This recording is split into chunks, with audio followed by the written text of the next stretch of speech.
Так, ресторан, фойе жасалып жатыр. Залымыздың потолок почти дайын, освещениесі.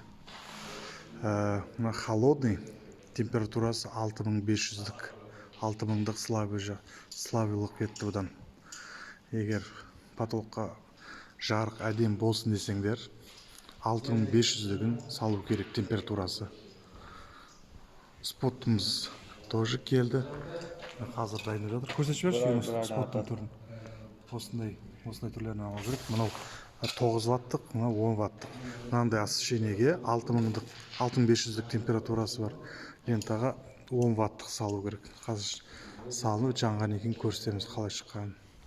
А так залымыз осының өзіне жап-жабық болып тұр. Әлі біздер 6 штук люстра саламыз, соның өзіне күшті жанатын болады. Полымыз бар, әппақ мрамор.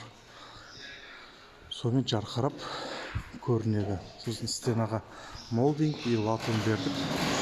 Бұл енді қатты богатый ресторан емес, но бірақ сонда да бюджетнімен өте мықты, әдемі, богатый көрінетін қылып шығару әрекет етіп жатырмыз.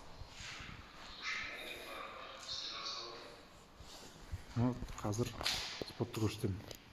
Қосайын деп жатқаны 10 ваттық. Так. Камерада онша білінбейді екен температурасы.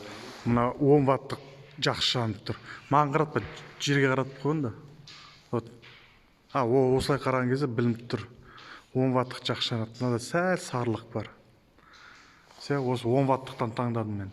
Соны салсын. Сәке бір қарай жүрші өзің.